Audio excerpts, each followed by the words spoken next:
proteínas se sintetizan en los ribosomas. Aquí tengo mucho que se quedan los ojos y me molesta mucho.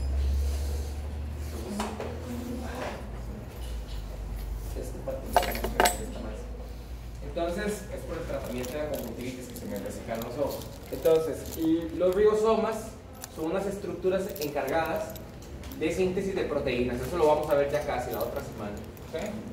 Pero las proteínas también sirven como biomarcadores. Hoy día se utilizan las proteínas, por ejemplo, para marcar moléculas relacionadas con cáncer.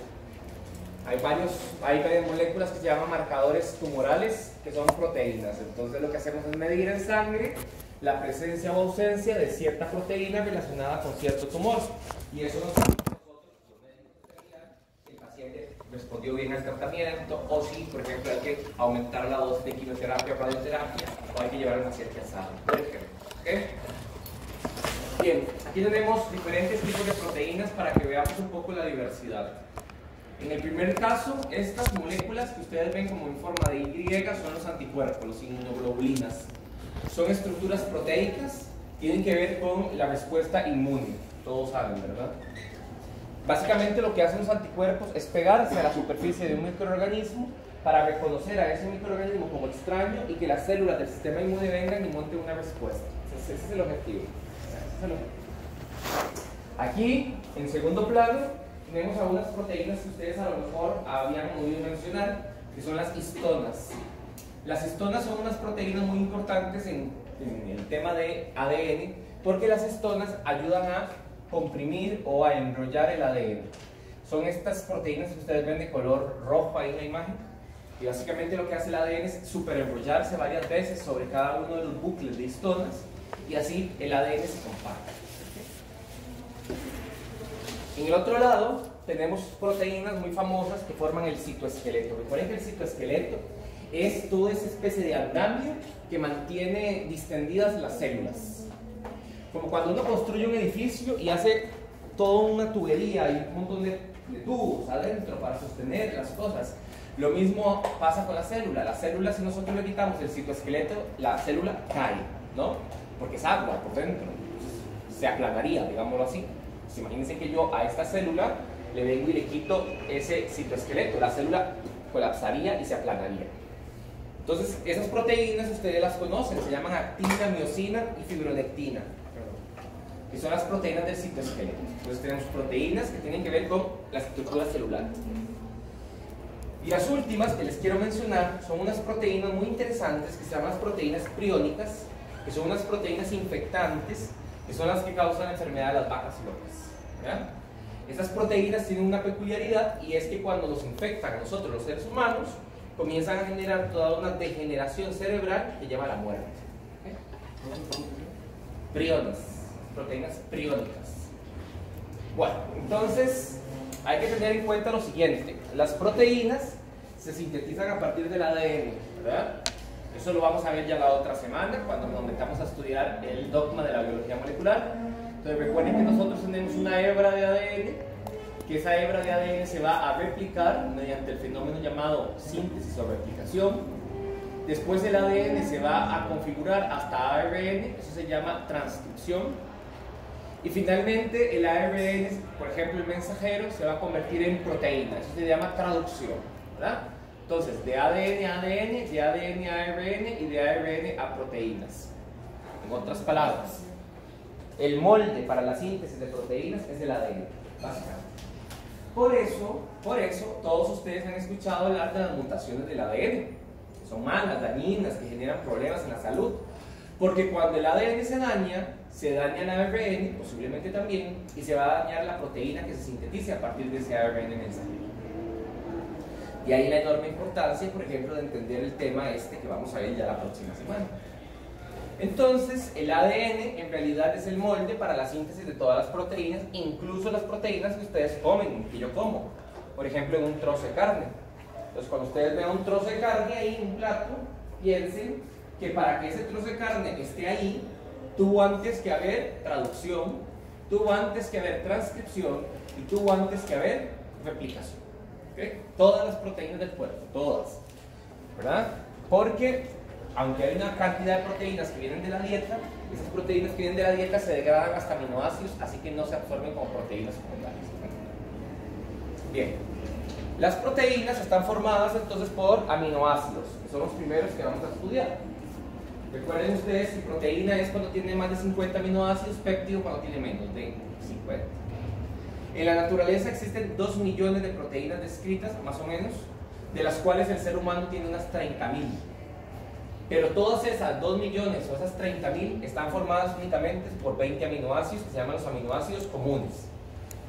También existen otros 200 aminoácidos que son derivados, que provienen de los anteriores.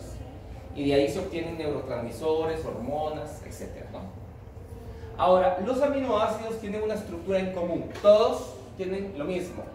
Todos tienen un grupo amino, todos tienen un grupo carboxilo, todos tienen un carbono central, todos tienen un hidrógeno, pero donde cambian es en el residuo, o en el grupo R, como lo vamos a conocer de ahora en adelante. ¿Okay? Entonces, ¿verdad? Hablando de nuevo de las proteínas, sabemos que las proteínas tienen una serie de funciones que van desde la actividad enzimática. Casi todas las enzimas son proteínas, casi. Yo se lo voy a poner en el examen. Todas las enzimas son proteínas, que eso es falso. Hay un pequeño grupo de enzimas que son ARNs, no son proteínas. También las proteínas tienen que ver con el transporte, por ejemplo, el transporte de oxígeno, la hemoglobina, el transporte, por ejemplo, de nutrientes o de moléculas dentro del cuerpo, la albúmina. También las proteínas tienen que ver con el control metabólico, con la contracción del músculo, la actina y la miosina. Formar parte de la matriz extracelular, como por ejemplo el colágeno. Sirven como blanco de acción de los fármacos. Son los anticuerpos o las inmunoglobulinas. Participan en la coagulación, por ejemplo la fibrina. Son hormonas, por ejemplo la insulina, el glucagón. Y tiene que ver con la expresión génica, ¿verdad? Tienen que ver con la expresión de los genes. Y también que me eché mucha dexametasona, entonces se me secó el ojo de una forma que me duele mucho cuando lo hago. Entonces cuando tengo que estar viendo algo blanco, todavía me duele más. No es que me duele, me molesta, realmente es una molestia, es un dolor. Bueno, entonces ahí tenemos una diapositiva que yo me robé de internet, de una imagen de internet, donde tenemos diferentes funciones de las enzimas y sus ejemplos, ¿no? Entonces, estructurales, la elastina, el colágeno, la creatina. Proteínas catalizadoras, las enzimas. Hormonas, insulina y oxitocina. De defensa, las inmunoglobulinas. Contractibilidad, actina y miosina. Transporte, la hemoglobina. Coagulación, fibrina.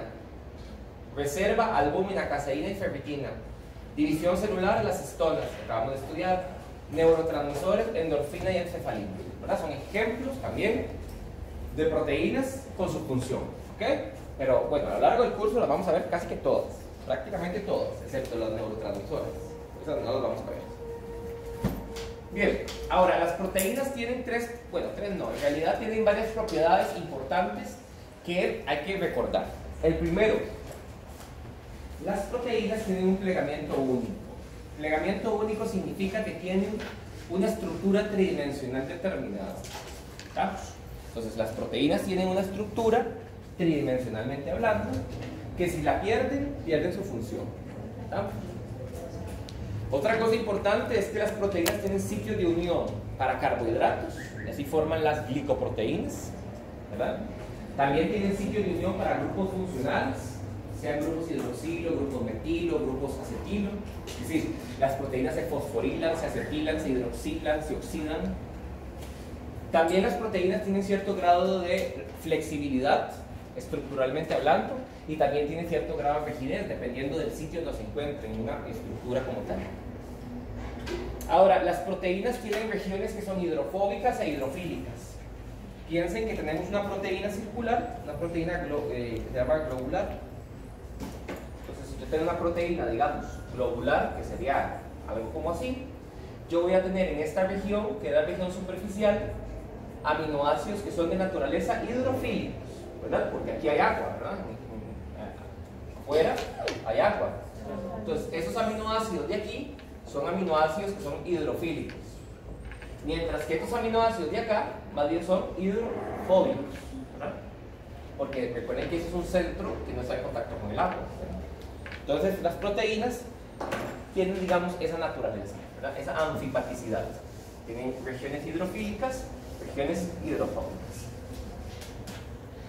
Y algo que es muy importante para mí que lo tengan en cuenta es que las proteínas se degradan. Es decir, las proteínas no son perennes en nosotros. Todas las proteínas se degradan. Algunas se degradan más rápido, otras se degradan más lento. Algunas tienen vida media de segundos, otras tienen vida media de años, pero se degradan. Un ejemplo clásico son las enzimas. Las proteínas con actividad enzimática se degradan en cuestión de segundos o minutos. En cambio, las proteínas estructurales, por ejemplo, la cristalina del cristalino del ojo, tiene una vida media de más o menos 3 años, ¿verdad? Entonces se recambia cada 3 años. Entonces, eso es muy variable, eso depende de cada una de las proteínas. Bueno, los aminoácidos, que son los que forman las proteínas y los péptidos, como les decía antes, tienen una estructura base que es la misma. Un grupo amino que a pH biológico, es decir, pH fisiológico, está cargado positivamente. Un grupo carboxilo que a pH fisiológico tiene carga neta negativa. Un carbono quiral o carbono central o carbono anomérico o carbono asimétrico, que es lo mismo. Un grupo hidrógeno, en realidad, que forma parte de uno de sus grupos funcionales. Y un grupo R o un residuo, que es lo que tienen en diferente todos ellos. Es decir, todos los aminoácidos tienen lo mismo, esos 3 elementos, el carboxilo, el amino y el H, obviamente el carbono quiral. Pero lo que tienen diferente son el grupo R. Y aquí les pongo 2 ejemplos, la lisina y el triptofano. Ambos son aminoácidos muy importantes. Veamos los componentes de lisina. Pues lisina tiene su grupo carboxilo, su grupo H, su grupo amino, su carbono quiral y su grupo R. Lo vemos aquí, es una cadena de 1, 2, 3, 4 carbonos y una amina. En cambio el triptofano igual, tiene su grupo amino, tiene su grupo carboxilo, tiene su H y tiene su grupo R, que en este caso es un ciclo aromático, ¿verdad? Por eso es que el triptofano es un aminoácido aromático. ¿Okay? Ahora, todos los aminoácidos que nosotros vamos a estudiar en este curso son de la serie levógira, son L. En cambio, todos los carbohidratos eran D, ¿verdad? ¿Se acuerdan de eso? Que les había mencionado en la clase de carbohidratos. ¿Okay? Entonces, todos los aminoácidos que nosotros vamos a estudiar en este curso son de la serie L. Son de la serie L. ¿Okay? Así que esa L la vamos a suprimir de ahora en adelante, vamos a darlo por entendido. Bueno, y aquí tenemos la tabla de los aminoácidos, ¿verdad? Desde alanina hasta valina, están acomodados en orden alfabético. Tenemos la abreviación, tenemos el símbolo. Sí les comento que hay que sabernos esto, ¿verdad? Abreviaciones y símbolos de los aminoácidos, ¿ok? Principalmente para el tema de mutaciones que veremos ya la próxima semana, ¿ok? Estamos. Recuerden nuevamente, todos tienen exactamente lo mismo. Carboxilo, amino, H, carbono quiral, pero tienen un grupo R que los diferencia. Aquí está una diapositiva para recordarles nuevamente que los carbohidratos pueden tener serie L o D, pero los que nosotros estudiamos en el curso son D. En cambio, los aminoácidos también pueden ser L o pueden ser D, pero todos los aminoácidos que estudiamos en este curso son L. Bien, como les decía antes, existen más de 200 moléculas que provienen de los aminoácidos, que se llaman aminoácidos no estándar. Son moléculas complejas, algunas tienen funciones como neurotransmisores, algunos tienen funciones, por ejemplo, en la respuesta inmunitaria, etc. No nos vamos a meter con ellos, pero son más de 200 moléculas que provienen de ellos, ¿okay? Y tienen funciones específicas que algunas iremos viendo en el curso. Los nombres más comunes de estas moléculas son el D-ácido glutámico, la L-homoserina, el glutamato, la histamina, la 4-hidroxiprolina, la ornitina y la citrulina. En general, estas moléculas, chicos, no forman parte de las proteínas. Es decir, generalmente estos derivados no forman parte de las proteínas, pero hay una excepción. Hay una excepción. Y es el caso de la hidroxiprolina. La hidroxiprolina es una prolina hidroxilada, como su nombre le dice. ¿Qué significa hidroxilar una prolina? Y pegarle OH, ¿no? Entonces tengo prolina, a la cual le pego OH. La hidroxiprolina es muy importante porque la hidroxiprolina forma parte del colágeno. El colágeno está formado por 3 hebras que se mezclan formando una estructura llamada topocolágeno. Entonces, para que se forme esa estructura en triple hélice, se ocupa que la prolina esté hidroxilada, porque el hecho de que una molécula se hidroxile permite que se formen fuentes de hidrógeno entre sí. Entonces, si esta está hidroxilada y esta también, se forman fuentes de hidrógeno. ¿Okay? Y eso mantiene, por ejemplo, la estructura de la piel. Todos ustedes, cuando se estiran la piel vuelve a su estado anterior, ¿verdad? Sí, háganlo, pero ustedes tienen la piel, jalan y la piel vuelve a su estado anterior. Eso en parte ocurre por el colágeno, ¿verdad? Y repito, y ese colágeno se mantiene así por la hidroxilación de la prolina. Bien, existe una vitamina que es la que se encarga de favorecer esa hidroxilación, que es la vitamina C. Cuando los pacientes tienen deficiencia de vitamina C, esa hidroxilación no se da, esa formación de la triple hélice no se da, y el colágeno queda flojo, digámoslo así. Y esa enfermedad se llama el escorbuto. Se llama el escorbuto. El escorbuto es una enfermedad donde falta vitamina C, donde no se sintetiza hidroxiprolina, o no se hidroxila más bien la prolina, y entonces la piel se torna débil. Ustedes pueden ver el escorbuto en las encías. Los pacientes les sangran las encías, a los pacientes les duelen las encías, se les caen los dientes, ¿okay? También tienen problemas en la piel, tienen sarpullidos en piel, brotes, ¿okay? Todo es producto de la deficiencia de vitamina C. Bien, seguimos. Ahora, los aminoácidos tienen una característica interesante, y es que ellos pueden cambiar de carga dependiendo del pH del medio en el que se encuentren. Eso se llama naturaleza anfótera. Entonces, yo tengo un aminoácido a cierto pH y dependiendo del pH del medio va a cambiar de carga. Muy fácil. El pH al cual, ¿verdad? El aminoácido tiene una carga neta 0, se llama punto isoeléctrico. Entonces, vean en la diapositiva. Si yo les digo a ustedes, compañeros, este aminoácido, sea cual sea, tiene carga neta 0, ese pH al cual está ocurriendo eso se llama punto isoeléctrico. Punto isoeléctrico, iso significa igual, eléctrico carga. Entonces quiere decir que a este pH el aminoácido tiene igual cargas positivas que negativas. Por lo tanto la carga neta es 0. ¿Estamos? Bien, eso se llama el punto isoeléctrico. Cada aminoácido de los 20, ya se los voy a mostrar la tabla, cada aminoácido de los 20 tiene un punto isoeléctrico determinado. ¿Okay? Ahora bien, entonces, repito, cuando yo digo que un aminoácido está en su punto isoeléctrico es porque su carga neta es igual a 0. Es decir, que la cantidad de cargas positivas y negativas son la misma. Pero ojo, si yo tomo ese aminoácido y lo pongo en un medio ácido, entonces el aminoácido se carga positivamente. ¿Lo ven? Positivamente. El grupo amino se carga positivamente. En cambio, si yo tomo el aminoácido y lo tengo o lo expongo a un pH básico, que sería más bien un pH alcalótico, es decir, un álcali, más bien se va a cargar negativamente por el grupo carboxilo. Esto tienen que recordar. Repito, si se expone a un pH por debajo del punto isoeléctrico, se va a cargar positivamente. Si se expone a un pH por encima del punto isoeléctrico, se va a cargar negativamente. Es decir,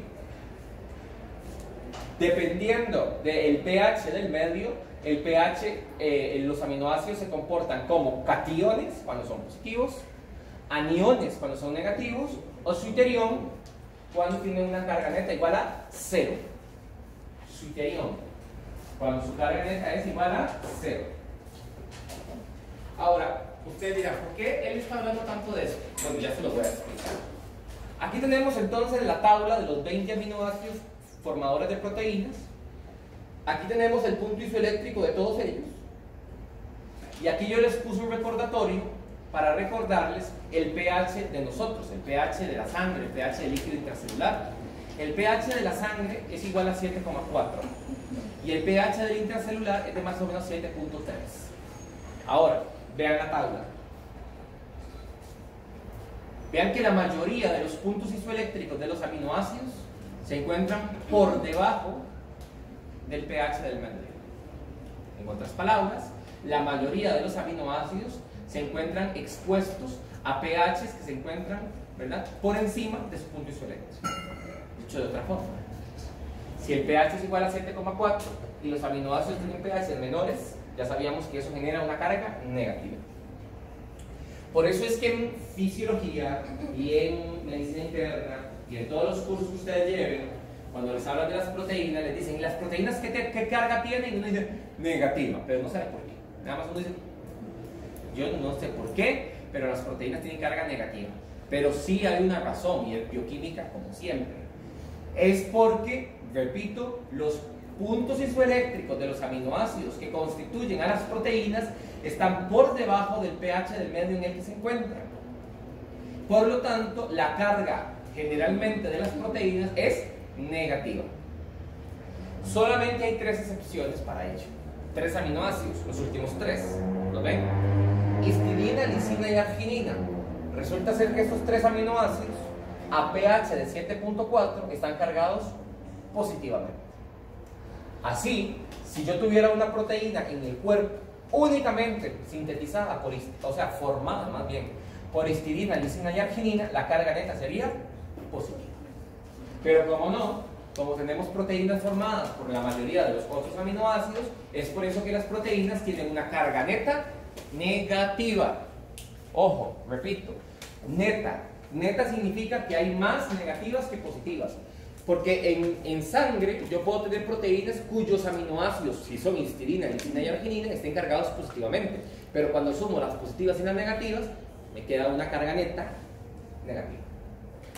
Y ustedes dirán, ¿y por qué sigue hablando de esto? Porque esto es fundamental para que entiendan fisiología renal. Si no lo entienden, si no llegan ahí, no entienden nada de eso, de lo que dicen, ¿verdad? ¿Por qué? Porque nosotros tenemos una unidad de filtración que se llama el riñón. El riñón filtra la sangre, ¿no? Entonces el riñón tiene una estructura que se llama la nefrona. Y la nefrona nace de una estructura especializada que se llama la cápsula de Bowman, que es eso que estamos viendo ahí. Entonces los vasos a través de la arteria renal entran al riñón y a través de la vena renal salen del riñón, ¿verdad? Eso es de anatomía general. Entonces en la sangre van las proteínas. Las proteínas. Entonces cuando las proteínas vienen por la arteria renal, pasan al glomérulo renal, la mayoría tienen que continuar hacia la sangre venosa. ¿Por qué? Para no perderse. Porque si pasan a través de esta membrana de filtración, pasan a la nefrona, pasan al sistema de túbulos y terminan ¿en dónde? En el baño, en el inodoro, o ahí en una esquina, ¿verdad? Cuando uno las orina. Y pregunta el millón, ¿será inteligente perder proteínas en la orina? Para nada, porque estamos perdiendo un grupo funcional, que son las proteínas, muy importantísimas, y además de ello que la síntesis de proteínas es el fenómeno bioquímico que más energía consume. Entonces si ustedes todos los días eliminaran las proteínas que el día anterior sintetizan, tendríamos un problema de balance energético negativo. Y la única forma de solventar esa necesidad de proteínas sería comiéndose, metabólicamente hablando, el músculo esquelético. Tendríamos sarcopenia. Y la sarcopenia es la peor de las estrategias para obtener energía metabólicamente hablando, porque produce amonio. Y el amonio es neurotóxico y nos mata. Así que por ningún lado es bueno, ¿no? Por ninguno. Entonces les pregunto, vamos a ver, ¿cómo es que las proteínas no se pierden? ¿Cómo es? Si pasan a través del glomérulo, si pasan por el capilar glomerular y resulta ser que la mayoría continúa su paso hacia la sangre venosa, es decir, se mantiene. Bueno, la explicación es pura bioquímica. Yo les acabo de explicar que en condiciones biológicas, en condiciones fisiológicas, las proteínas tienen una carga neta negativa. Resulta ser que esta membrana, que se llama la membrana de filtración glomerular, es esta imagen que les voy a mostrar.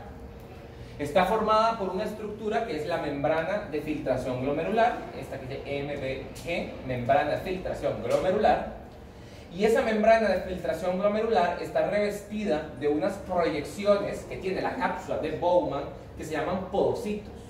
Son esta especie de piecitos que forman parte de esa membrana. Resulta ser que dentro de los podocitos se forman unos pequeños diafragmas, los ven ahí. ¿Ven? Y resulta ser que esos diafragmas tienen una peculiaridad, y es que están electrocargados negativamente también. ¿Y qué pasa cuando ustedes ponen un imán negativo y otro imán negativo? Se repelen. Entonces, este diafragma entre los podocitos, si nosotros lo observamos fisiológicamente hablando, tiene un potencial de membrana electronegativo. Entonces, este es el endotelio del capilar glomerular. Por aquí viene la proteína electronegativa y resulta ser que se enfrenta a una membrana basal cuyo diafragma está cargado electronegativamente. Entonces, viene negativo y aquí hay negativo, repulsa. Y entonces la proteína continúa su paso por el capilar, llega a las vénulas renales, termina en la vena renal y sigue la circulación. Es decir, no se pierde. No se pierde. Sí, pero en realidad nosotros en sangre nosotros no tenemos proteínas cuyos aminoácidos únicamente sean histidina, lisina y arginina. En otras palabras, nosotros en sangre no tenemos proteínas positivas. ¿Y es una forma de que esa membrana falle? Ah, eso, ahora voy. ¿Ok? Y su compañero me pregunta, ¿y hay alguna forma en que esa membrana falle? No una, hay cientos de formas para que esa membrana falle. Y esa membrana cuando falla es cuando tenemos la pérdida de proteínas en la orina. Y ustedes lo han escuchado hablar de sus abuelitos. ¿Es que abuelito está orinando? Proteína. ¿Ok? ¿Qué abuelo está orinando? Proteína. Abuelo está perdiendo proteína. Ya ustedes lo han escuchado, a lo mejor eso. Bueno, pensemos por qué se puede dañar esa membrana. Por una infección. Por ejemplo, un paciente que hace una pielonefritis, una infección urinaria severa de las vías altas, ¿verdad? Bacterial, viral, parasitaria, fúngica. ¿Okay? Eso es una razón de que estos pequeños diafragmas se dañen. Otra razón muy común es la diabetes mellitus. Recuerden lo que yo les expliqué de la glicosilación enzimática. También afecta las proteínas que forman parte de esa membrana de filtración glomerular. También podríamos hablar de enfermedades autoinmunitarias como el lupus, ¿okay? Como por ejemplo los síndromes antifosfolípidos. Todas estas enfermedades pueden dañar la membrana de filtración glomerular generando pérdida de proteínas en la orina. También tenemos la hipertensión arterial. Cuando uno es hipertenso, piensen lo que está pasando, ¿verdad? Esta presión que hay de la sangre hacia las paredes es mucho más grande y puede haber un daño en esa membrana de filtración glomerular. También la hipertensión. El fumado se ha asociado a disfunción de los podocitos y eso genera también problemas del diafragma y problemas de la filtración glomerular. Y otras causas, por ejemplo, algunos fármacos como los antiinflamatorios no esteroideos, el ibuprofeno, el naproxeno, la indometacina, todos ellos dañan la membrana de filtración glomerular. Por eso es que los pacientes que usan muchos antiinflamatorios tienen problemas renales después. También tenemos otras causas misceláneas, por ejemplo, la gente que utiliza cocaína. Digo gente, pero en realidad es muy común en nuestro país que la gente sea cocainómanos. Eso daña también la membrana de filtración glomerular. Entonces, como preguntaba su compañero, hay muchísimas razones para dañar la membrana de filtración glomerular. Y como respuesta a ese daño, va a haber pérdida de proteínas en la orina. La pérdida de proteínas en la orina genera todo un desbalance energético en el individuo, pero más que eso, también genera una alteración hidrostática. Porque resulta ser que aquella carga de las proteínas negativas también mantiene el agua dentro de los vasos sanguíneos. Eso se llama la presión oncótica. Cuando yo pierdo presión oncótica, ¿verdad? El líquido que se encuentra dentro de los vasos sale y genera edema. Y por eso fue que yo, cuando comencé esta clase, les puse un collage y aparecía un pie edema. Bueno. Entonces vean que lo que era una cuestión química se convierte en una cuestión clínica, ¿verdad? Lo que hay que hacer es el link entre las cosas, ¿verdad? Bueno, los aminoácidos se clasifican en 4 grandes familias. No les voy a pedir en este momento o en este curso que se sepan a qué grupo pertenecen los aminoácidos. Antes lo hacía, pero luego me he dado cuenta que no tiene utilidad. Y yo digo, ¿para qué voy a poner yo a mis estudiantes a aprenderse algo que no tiene utilidad? Lo que sí quiero que sepan es que existen 4 familias con características distintas entre sí. ¿Para qué? Para lo siguiente. Cuando hay una mutación y yo cambio un aminoácido por uno del mismo grupo, no hay tanto lío. Por ejemplo, eso lo vamos a ver la otra semana. Hay una mutación, había un aminoácido normalmente que era asparagina, qué sé yo, estoy inventando. Y resulta ser que la mutación generó un cambio del aminoácido por tirosina. Pero como están en el mismo color verde, como están del mismo grupo, digamos que puede haber manifestaciones clínicas, pero generalmente no las hay. Porque como son del mismo grupo, como que tienen ciertas características en general. El problema enorme radica cuando yo cambio grupos, y ojalá grupos muy distantes. Entre este y este no hay tanto problema. Entre estos y estos no hay tanto problema. Entre estos y estos no hay tanto problema. El problema radica entre estos y estos. Porque estos son apolares sin carga y abajo son polares cargados. Entonces, cuando yo sustituyo un aminoácido de grupo muy diferente, vienen las patologías, y eso lo vamos a ver ya casi. El primer grupo, el que está en, bueno, se los pongo en colores porque creo que es más fácil de recordar, ¿no? Los colores. El primer color, que son los que están en color anaranjadito, son los aminoácidos apolares no cargados.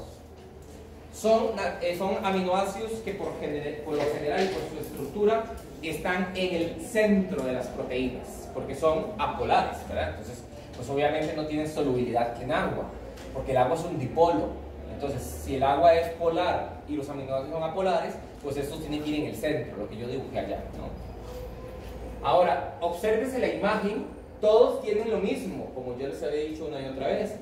Tienen el grupo amino, el grupo carboxilo, el H, el carbono quiral, y lo que cambia es el grupo R, el residuo. Vean, por ejemplo, aquí tenemos un grupo metilo, aquí tenemos, por ejemplo, anillos aromáticos, aquí tenemos una cadena sulfatada, es decir, es muy variable. Yo cuando era estudiante de bioquímica, nos exigían aprendernos esto. Entonces nos ponían en el examen la molécula y había que saber decir qué aminoácido era. Nunca he hecho algo más tonto en mi vida que eso, ¿verdad? O sea, para nada, siempre eso. Luego tenemos los aminoácidos que son polares, pero que no tienen carga neta. Dentro de este grupo tenemos también aminoácidos que generalmente se van a encontrar en el centro de las proteínas, porque al no tener carga, ¿verdad?, tienen una interferencia por carga con el agua.